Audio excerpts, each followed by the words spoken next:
우리 함께 기도하십시다. 살아계신 여호와 우리 아버지 하나님, 오늘 부족한 종과 온 회중이 하나님 말씀 앞에 모였습니다. 주께서 말씀하실 때 성령께서 친히 오셔서 우리 귀를 열어주시고 마음을 열어주셔서 주께서 우리에게 하시는 말씀을 그대로 들을 수 있게 하시며 그 말씀이 생명의 힘으로 우리 삶을 이끌어가게 하옵소서. 주님만이 영광 받으시옵소서.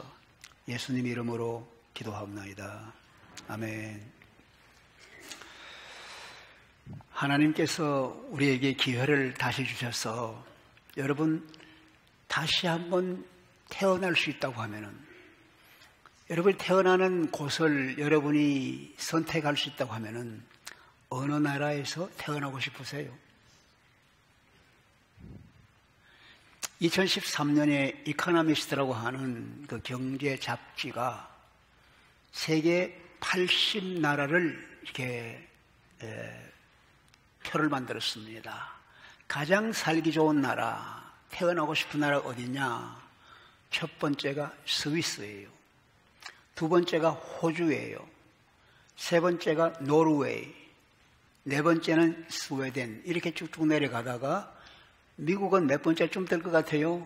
미국은 17번째. 한국은 19번째였습니다. 근데 이런 조사를 처음 시작한 것이 1988년인데 그때는 미국이 1번, 프랑스가 2번, 한국은 10번이었습니다. 우리 조국 한국이 대단합니다. 세계 200나라가 넘는 가운데 19번째, 88년도는 10번째로 들어갈 정도로 대단한 실력 있는 나라예요. 근데 어떻게 이렇게 태어나고 싶은 나라, 내가 앞으로 평생 살고 싶은 나라를 정하는가? 그것은 첫째로 주관적인 삶의 만족도입니다. 내가 만족을 해야 돼요. 두 번째는 객관적으로 우리 삶의 질을 보장할 수 있는 여건이 갖춰져야 돼요. 예를 들면 경제라든가 환경이라든가 또 건강을 지켜주는 의료시설이든가 정치, 그리고 서로 신뢰감, 이런 것들이 어우러져서 이런 순서를 만들어내는 겁니다. 그래서 사람들은 어디 가면 내가 잘 살 수 있나, 그걸 찾기를 원하는 거예요. 요즘 100세 시대, 여러분 9988 하잖아요. 100세 오래 사는 게 중요한 것이 아니라 마지막까지 내가 원기 있게 건강하게 활동하면서 제대로 살고 싶다. 그걸 다 원하는 거예요. 그래서 사람들은 다 오래 살기를 원합니다. 건강하기를 원합니다. 불사약을 구했던 진시황만 아니라 모든 사람이 다 건강하게 오래 살기를 원해요. 영생하기를 원하는 거예요. 그런데 이 영생의 대답이 어디 있어요? 성경이 우리에게 말씀합니다. 복음은 우리에게 영생을 주는 대답이 돼요. 성경 전체에 주신 것은 생명이고 영생인데 우리 주님께서 우리에게 영생을 확실히 약속하고 허락하시는 거예요. 성경 복음서를 보면은 영생을 추구하는 사람이 참 많았습니다. 마태복음, 마가복음 보면은 돈 많은 청년 관원이 예수님께 왔습니다. 무릎을 꿇고 엎드려서 선생님, 내가 어떻게 해야만, 무엇을 해야만 영생을 얻겠습니까? 돈 많지요? 젊고 건강하지요? 또 관직까지 있지요? 뭐가 부족합니까? 그런데 어떻게 하면 영생을 얻겠습니까? 그랬어요. 오늘 누가복음 10장에는 율법교사, 성경을 연구하는 율법학사가 예수님께 왔습니다. 오늘 성경 말씀 보니까 예수님을 시험하러 왔다 그랬어요. 예수님을 시험하러 왔다. 무슨 얘기입니까? 율법교사는 공부를 많이 한 사람이에요. 연구를 많이 한 사람이에요. 듣고 보고 하니까 예수님은 배운 게 없는 사람이에요. 그래서 예수님께 질문을 해서 예수님이 어떻게 대답하는가 그걸 봐서 자기가 논박을 하고 틀렸다 얘기할 그런 마음을 가지고 온 거예요. 그래서 예수님께 와서 묻습니다. 선생님, 내가 어떻게 해야 무엇을 해야 영생을 얻겠습니까? 예수님이 그 묻는 의도를 아시지요. 그래서 직접 대답하지 않습니다. 네가 율법 교사니까 율법에 뭐라고 얘기하고 있느냐? 네가 어떻게 율법을 읽고 있느냐? 그렇게 물었더니 그 사람이 대답합니다. 아, 주님, 너 마음과 목숨을 다하고 힘과 뜻을 다해서 하나님을 사랑하라 했습니다. 그리고 내 이웃을 네 자신처럼 사랑하라고 했습니다.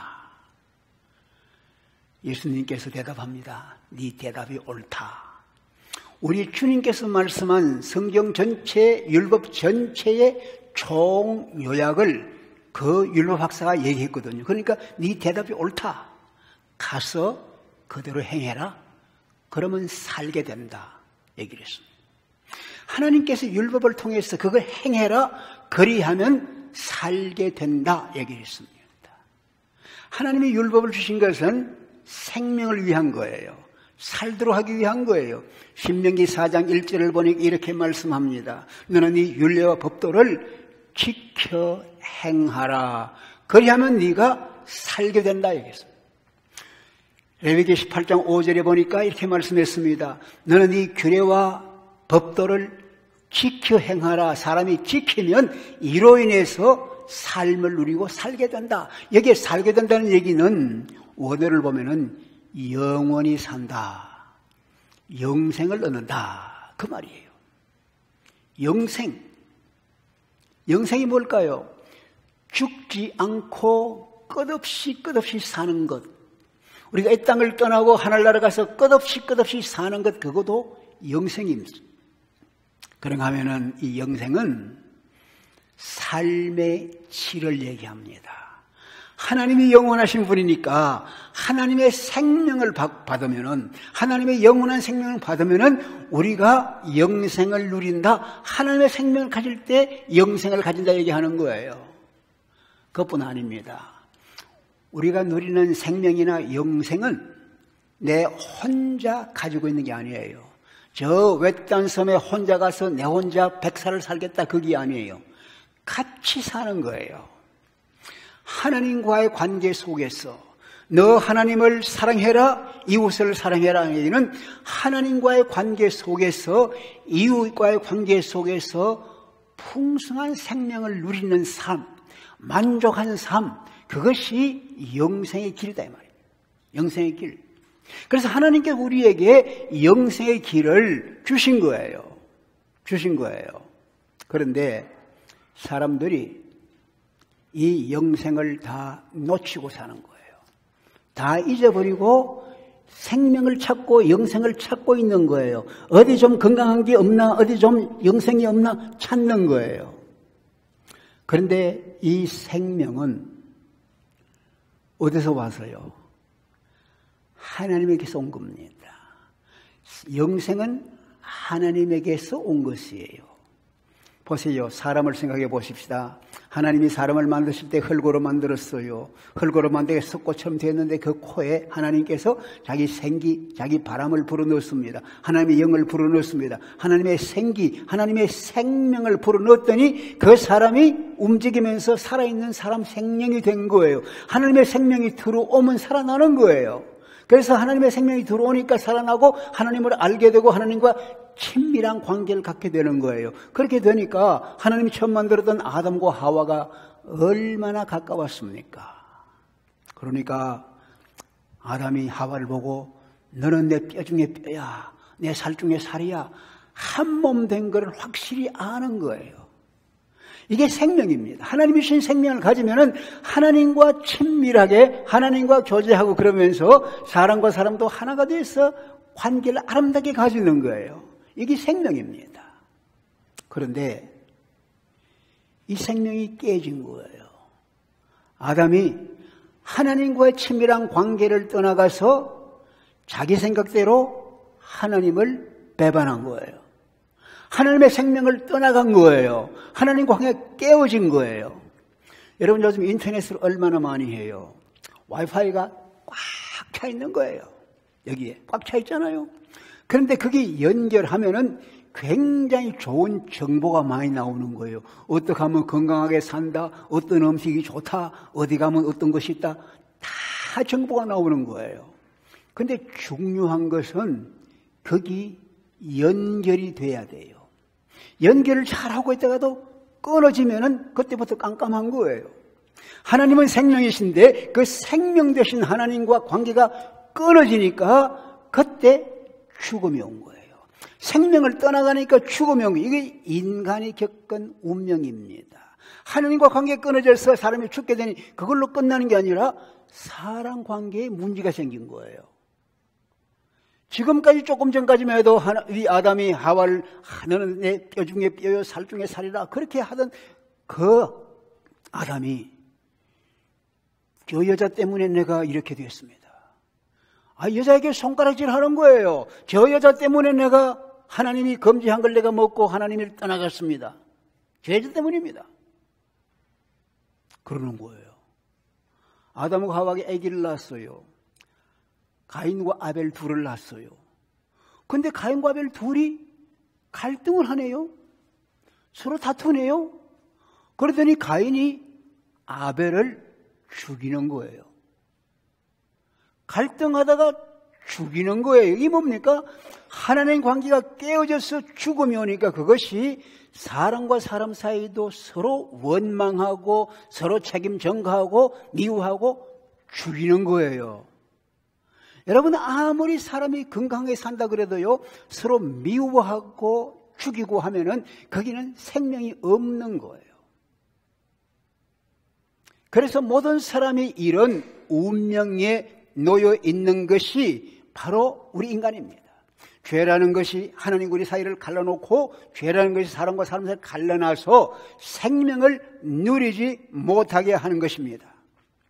그런데 하나님께서 이런 형편을 내버려 두지 아니하시고 여기에 하나님이 생명을 회복하기 위해서 하나님의 뜻을 따라서 하나님께 돌아와서 다시금 생명을 받아서 생명을 누리고 정말 영원히 살 수 있는 그 길을 열어주시기 위해서 하나님이 율법을 주신 거예요. 이 율법을 연구하는 사람이 율법교사입니다. 그 율법교사가 바르게 대답을 한 거예요. 주님이 기뻐하는 거예요. 네 대답이 옳다. 가서 그렇게 하라. 그러면 네가 산다. 그러니까 이 율법교사가 신난 거예요. 야, 내가 대답을 바르게 해가지고 이제 사는 길 말씀하시는구나. 그런데 또 질문이 있습니다. 자기를 옳게 보이기 위해서 선생님, 그럼 내 이웃이 누굽니까? 이웃을 사랑해야 될 내 이웃이 누굽니까? 묻는 거예요. 그것은 그렇게 묻는 것은 자기를 옳게 보이려고 나는 율법을 지키고 하나님을 사랑하고 이웃을 사랑하고 살아갑니다 하는 걸 보여주기 위해서 그 질문을 한 거예요. 신명기 10장에 보면 이런 말씀이 있습니다.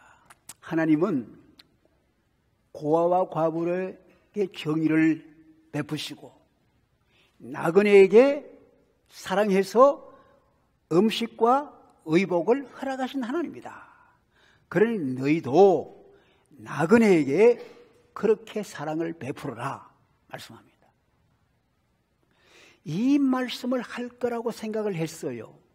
내가 그거 다 지키고 있는데 여러분 이웃이 누굽니까? 이 유대인들이 말하는 율법교사가 생각하는 이웃은 내 친척, 내 가족, 내 이웃에 가까이 사는 우리 한 동네 같은 사람들 그런 거예요. 그렇게 생각한 거예요. 그렇게 생각하면서 나는 이들을 다 사랑하고 있어. 그러니까 자기를 옳게 보이기를 원하는 거예요. 함께 가까이 살면 다 서로 받아주는 거예요. 옛날에 한국에 어떤 그 소를 먹이는 목동이 하나 있었습니다. 소를 몰고 뒷동산에 올라갔어요. 소를 풀어놓고는 이제 자기 마음대로 이렇게 놀다 보니까 어느새 소가 그 동네에서 인색하기로 유명한 최영감집 콩밭에 들어갔네요. 그 콩밭에 들어가서 콩을 다 뜯어먹고는 집 밟아가지고 콩밭을 그냥 망가뜨린 거예요. 이제 큰일 났습니다. 이제는 야단났다 싶은 생각. 그런데 딱 묘안이 떠오르는 거예요. 그래서 이 젊은 목동이 그 집으로 뛰어갔습니다. 할아버지, 할아버지! 무슨 일이냐? 할아버지 소가 우리 콩밭에 들어와서 우리 콩밭 다 뜯어먹고 콩밭을 망가뜨렸어요. 그러니까 할아버지들, 그래, 그렇구나. 뭐 이후에 사는 사람들인데 뭐 소가 그럴 수도 있지. 오히려 소가 그 콩 뜯어먹으면서 똥을 싸고 오줌을 싸서 그름을 보태줬겠구나. 그러는 거예요. 그러니까 이 목동에 있다가 맞아요, 맞아요, 할아버지 맞아요. 그런데 내가 말을 좀 잘못했네요. 할아버지 소가 우리 밭에 들어간 것이 아니라 우리 속에 할아버지 밭에 들어갔어요. 그러니까 이웃이니까 뭐 이웃 간에 괜찮지요. 그랬다는 거예요. 이게 이웃입니다. 여러분, 같이 사는 사람이나 함께 이웃에 사는 사람들이 그런 까지 따지지 말자 이거예요. 나는 그렇게 살았습니다, 그거예요.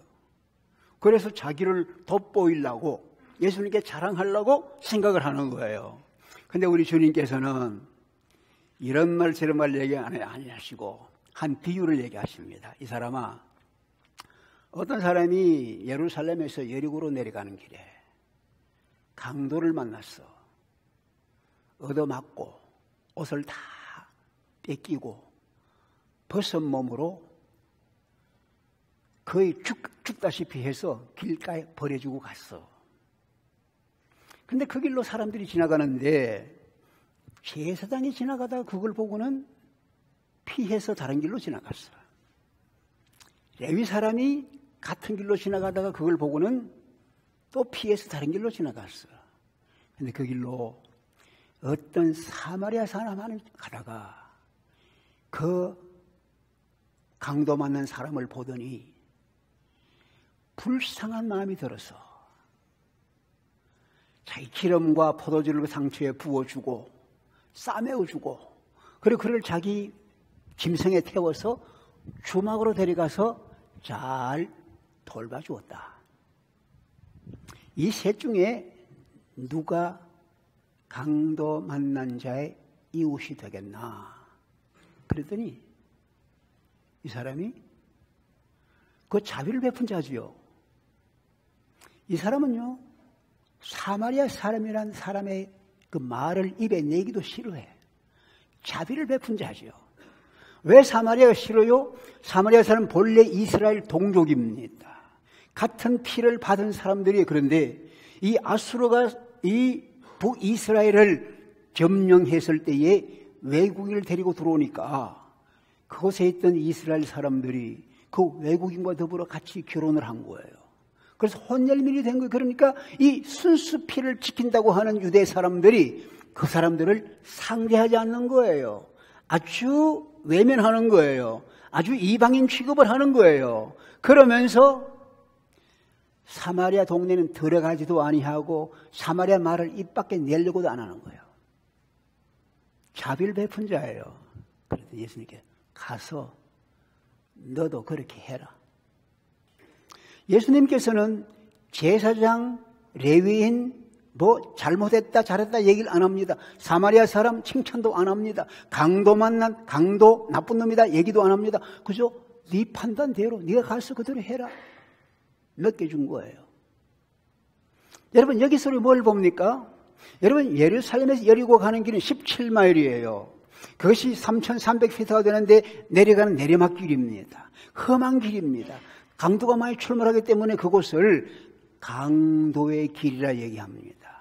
이거 인생의 노정입니다. 우리 인생길이 어디나 우리 가는 길에 많은 강도를 만납니다. 많이 생각할 적에 누가 저 강도 만난 사람을 도와주겠나? 제사장인가? 레위 사람인가? 왜 그들이 안 도와줬지? 여러 가지 이유를 얘기할 수 있을 거예요. 근데 사마리아 사람도 지나갑니다. 그렇게 누가 그를 도와주느냐 중요한 얘기지만 강도 만난 사람의 입장에 생각하는 거예요. 이 율법교사가 그동안에는 한 번도 생각해보지 못한 것. 내가 강도를 만나서 쓰러지고 벗은 몸으로 누워있을 수도 있구나. 옷을 벗겼으니까 옷은 신분도 얘기하고 어디 사람인지 알게 됐는데 옷을 벗었으니까 누군지를 몰라. 유대인인지 사마리아서 누군지도 몰라요. 벌써 머물러 있는 거예요. 이거는 어떤 사람은 우리 누구나 해당되는 거예요. 율법교사가 자기도 그렇게 매를 맞고 거의 죽어서 버려져 있을 수가 있구나 생각을 하는 거예요.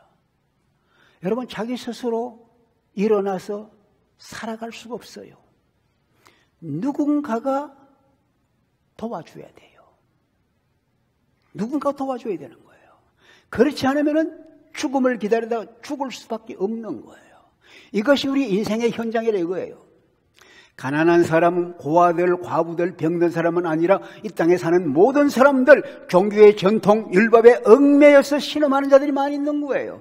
이렇게 저렇게 인권을 빼앗깁니다. 내 가진 것을 빼앗깁니다. 내 좋은 걸 다 놓칩니다. 이 세상에 와서 내가 인정받지 못하고 내가 많은 가진 것을 뺏기고 살 때가 얼마나 많아요. 쓰러지는 거예요. 지금까지는 모든 것을 내 힘으로 내가 감당한다고 생각합니다. 율법 교사도 모든 걸 자기가 율법을 해석하면서 모든 걸 내가 판단하고 내가 할 수 있다고 생각합니다. 그런데 강도를 만나 쓰러져 있으니까 자기는 더 이상 비참하게, 더 이상 내려갈 곳이 없는 고통을 겪는 거예요. 그때 자기 힘이 모자라는 걸 발견한 거예요. 내 힘으로 안 되는구나. 누군가가 나를 도와줘야 되는구나. 누군가의 도움이 필요하구나. 그때 이웃을 생각하는 마음이 생기는 거예요. 내가 잘 나갈 적에는 다른 사람의 관심을 안 가져요. 자기만 생각해요. 그런데 자기의 비참한 형편, 아주 철박한 형편 속에서 누군가가 나를 도와주는 사람이 없나? 내가 그에게 베풀었기 때문이 아닙니다. 그는 오직 사랑, 긍휼력이라는 마음, 그것 때문에 나를 도와주는, 이게 순전한 은혜란 말입니다. 강도 만난 사람이 사마리아 사람을 위해서 밥 사준 것도 아니에요. 옷을 사준 것도 아니에요. 그는 고통당하고 있는 것뿐인데 순수하게 사랑으로, 그 자비로운 마음으로 그를 도와주는 거예요. 오늘날 수많은 사람들이 이런 고통을 겪습니다. 저는 지난 금요일 날 어느 날 충격을 받았어요. 우리가 과거에 CNN 텔레비를 볼 때 제 아내와 제가 좋아하던 프로그램이 있어요. Unknown Parts라고. 앤토니 볼든이라고 하는 사람이 세계 각지에 다니면서 방문하고 문화, 음식들 소개하고 먹는 거 소개하고, 이 앤토니 볼든이라는 사람이 아주 인상이 좋아요. 부드러워요. 누구나 좋아하는 그런 스타일이야. 그래서 그 사람 프로그램 보면서 다른 나라의 문물도 보고 해요. 근데 이 사람이 그 프로그램, CNN 프로그램을 촬영하기 위해서 불란서에 가 있다가 어제 그저께 금요일 아침에 일어나지 않아서 동료 셰프가 들어가서, 이 사람이 셰프도 되고 배우도 되는데, 들어가가지고 해봤더니만 소식이 없는 거예요. 죽은 거예요. 자살했다는 거예요. 왜 자살을 했는지, 뭘 어떻게 해서 죽었는지 아직은 발표가 안 되고 있어요.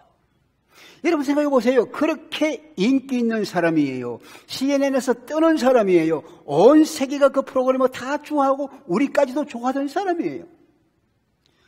그런데 그 속에 아무도 도와줄 수 없는, 자기가 해결할 수 없는 큰 고통 깊은 문제를 갖고 있는 거예요. 여러분, 죽는다고 그 문제가 해결이 되나요? 여러분, 이런 인간, 절망 속에 있고 좌절 속에 있는 이런 우리 인간을 위해서 하나님께서 은혜로 주신 길이 예수 그리스도입니다. 예수 그리스도는 사마리아 사람처럼 왔습니다. 많은 사람들이 예수를 비판했습니다. 사마리아 사람이다, 귀신이 들렸다, 받아주질 아니합니다. 예수님을 이방인처럼 취급합니다. 그러나 우리 주님은 하나님으로 이 땅에 오셔서 죄악에 허덕이고 율법에 얽매이고 무거운 짐을 짊어지고 걸어가지 못하는 이 우리 연약한 인간을 사랑해서 찾아오신 거예요.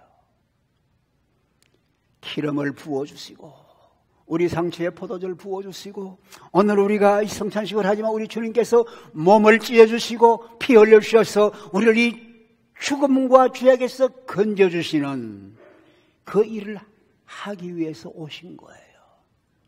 우리가 잘했어가 아니에요. 하나님의 은혜는, 하나님의 선물이란 말입니다. 사랑하는 여러분, 율법교사는 당당한 사람이에요. 자기가 모든 걸 할 수 있는 존경받는 사람이에요. 그런데 그가 강도를 만났습니다.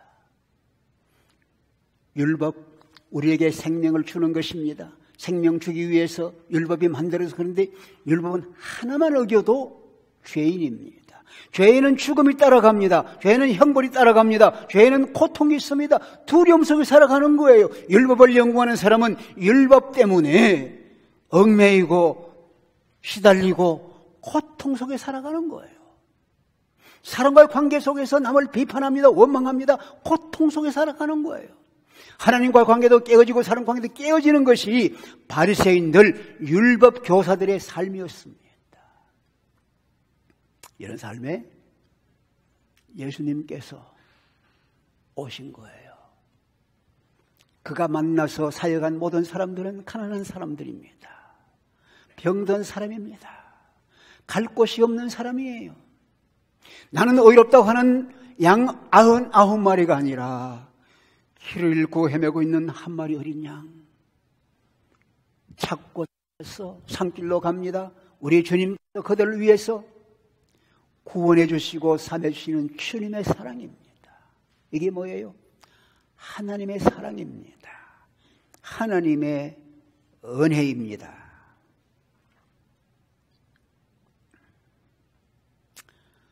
중요한 것은 하나님께 우리를 찾아오셔서 우리의 죄를 짊어지시고 우리의 허물과 죄를 담당하시기 위해서 피 흘려주실 때에 우리가 그를 받아들이는 것입니다. 우리 주님이 하신 일은 우리를 돌이켜서 하나님과 관계를 회복시킵니다. 하나님과 하나 되어 친밀한 관계를 맺고 하나님과 회복되어서 하나님의 생명을 가지고 그러면서 다른 사람의 관계도 회복해서 온 세상의 평화를 누리고 함께 살게 해주는 거예요. 2005년에 개봉되어 나왔는데 여러분 창끝이라고 하는 영화 보신 분이 계신지 모르겠습니다. 저는 그 영화를 보고 굉장히 감동을 받았습니다. 그 실화에 근거한 영화입니다. 그 실화라는 것은 1956년에 미국의 선교사 5명이 저 에콰도르에 있는 가장 잔인한 부족 중에 인디오 부족 중에 와우다니 부족이 있는데 그들에게 복음을 전하기 위해 갔습니다. 밀림 속에 살기 때문에 길이 험하니까 이들이 비행기를 타고 갑니다. 그 비행사 조종사가 네이트 세인트라는 사람입니다. 그 비행기를 타고 가서는 그 밀림 위에 날면서 먹을 것도 내려주고 옷도 내려주고 약품도 내려줍니다. 근데 이들은 참 오랜만에 그걸 이제 가까이서 바라보는데 저거 그 벌이다, 큰 벌이다 생각. 벌이 윙윙 날아가면은 떨어지는 거예요. 그래서 신기하게 모여서 받아가지고 나눠 먹고 나눠 가지는 거예요.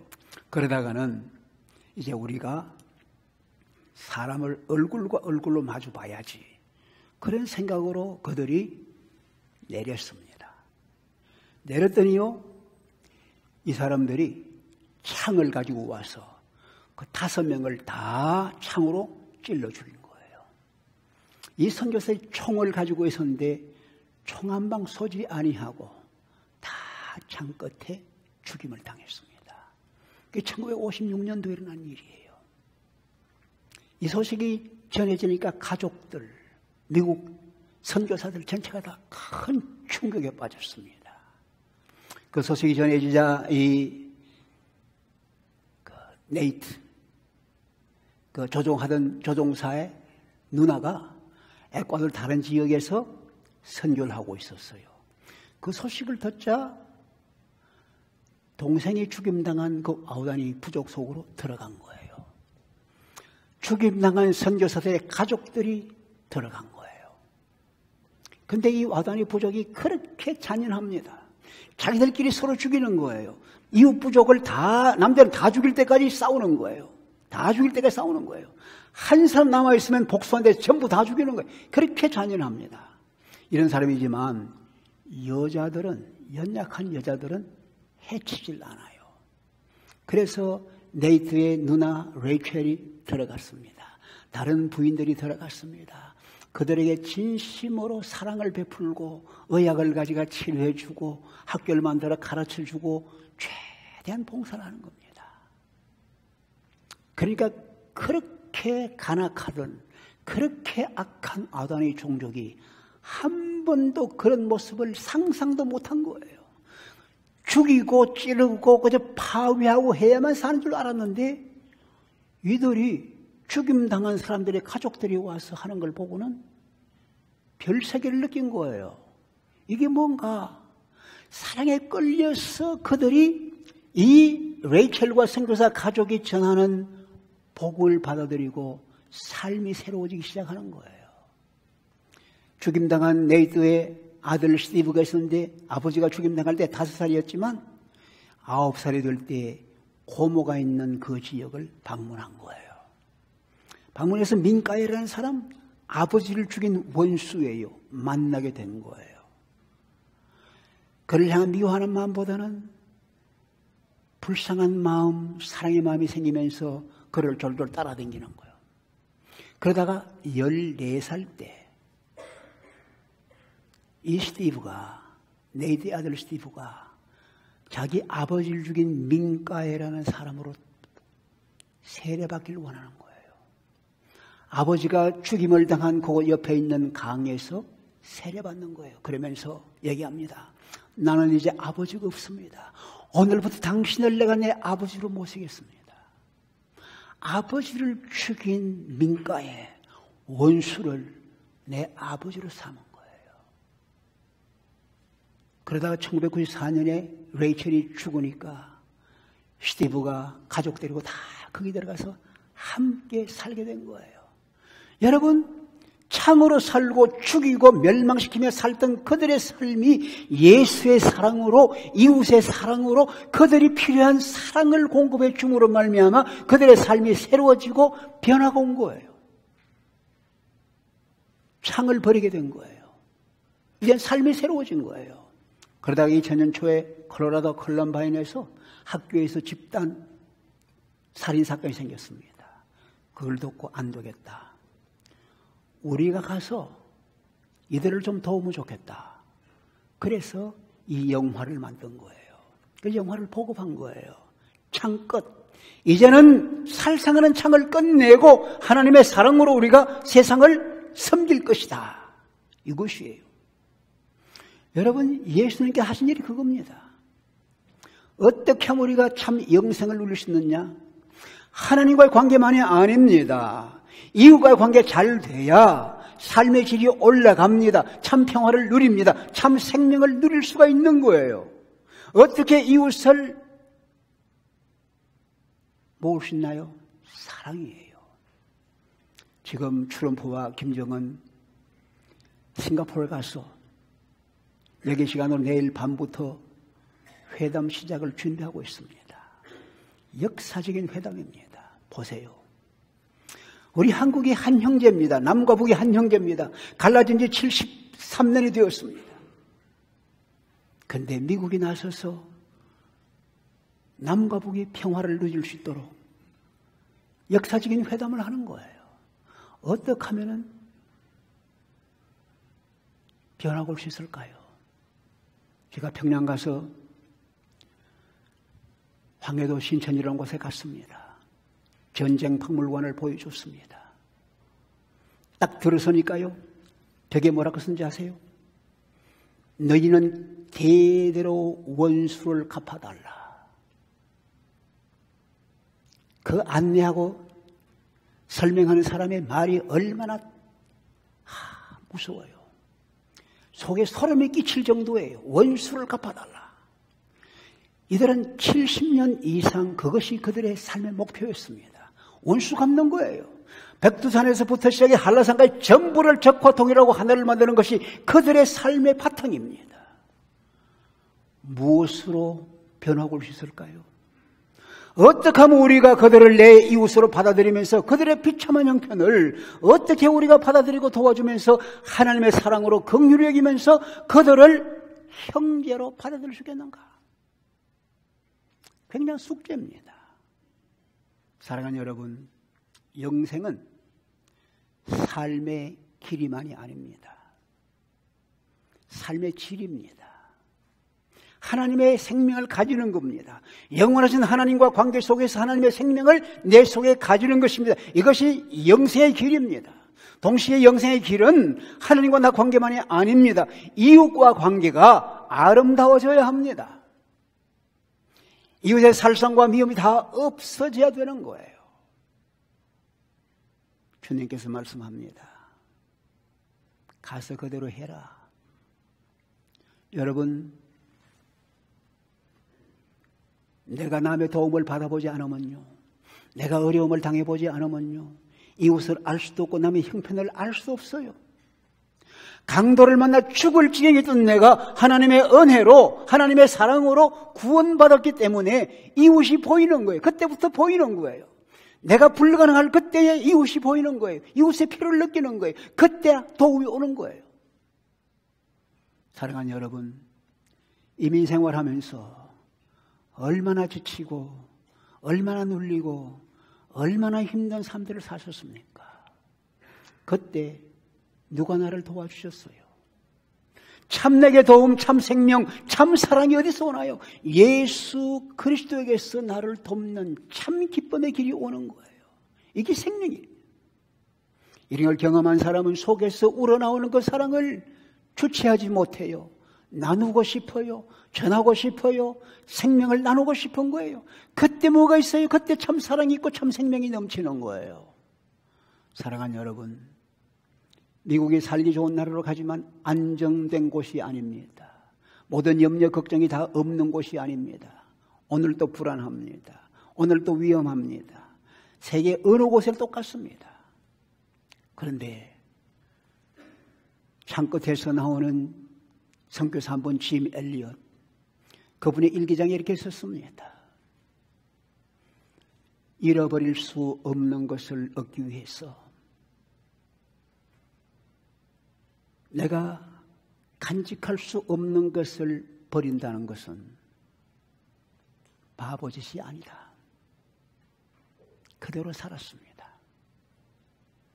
간직할 수 없는 것을 끝까지 고집하지 않습니다. 내가 간직할 수 없는 것은 내려놓고 뺏길 수 없는 것, 잃어버릴 수 없는 것을 내가 위해서 내 삶을 바친다. 사랑하는 여러분, 우리는 영생을 소유한 사람들입니다. 하나님과 우리 사이에 영생을 소유하고, 그러면서 이웃과의 사이에 그가 어떻든지 내 편에서 사랑을 나누면서 생명을 일으키는 놀라운 축복이 우리 모두에게 있어지기를 주의 이름으로 축원합니다. 우리 기도하십시다.